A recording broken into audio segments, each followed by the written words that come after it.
Uhali gani mpenzi mtazamaji, na karibu tena katika utabiri wa hewa wa saa 24 zijazo kuanzia saa 3 usiku. Jina langu ni Ramadhani Omari kutoka Mamlaka ya Hewa Tanzania. Mifumo pepo inaonyesha upepo unatarajiwa kuvuma kwa kasi ya kilomita 20 kwa saa, hususan katika maeneo ya ukanda wetu wa bahari ya Hindi, maeneo ya ziwa Tanganyika pamoja na ziwa Nyasa.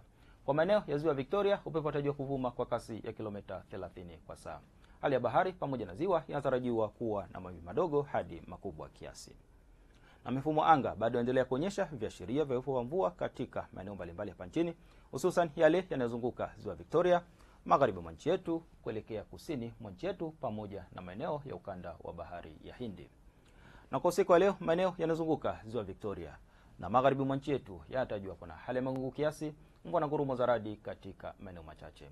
Maeneo nyanda juu kusini magharibi, mkoa wa Morogoro, Ruvuma, pwani ya kaskazini, pwani ya kusini pamoja na yale nyanda juu kaskazini mashariki yanatarajiwa kuwa na hali ya mawingu kiasi, mvua katika maeneo machache. Na kati mwa nchi yetu kunatarajiwa kuwa na hali ya mawingu kiasi na makavu kwa ujumla. Na kwa siku ya kesho, maeneo yanayozunguka ziwa Victoria na magharibi mwa nchi yetu yanatarajiwa kuwa na hali ya mawingu, mvua na ngurumo za radi katika maeneo machache na vipindi vifupi vya jua. Kwa maeneo nyanda juu kusini magharibi, maeneo ya mkoa wa Morogoro, Ruvuma, pwani ya kaskazini pamoja na pwani ya kusini kunatarajiwa kuwa na hali ya mawingu kiasi, mvua na ngurumo za radi katika maeneo machache na vipindi vya jua. Kwa maeneo nyanda juu kaskazini mashariki pamoja na kati mwa nchi yetu kunatarajiwa kuwa na hali ya mawingu kiasi, mvua katika maeneo machache na vipindi vya jua.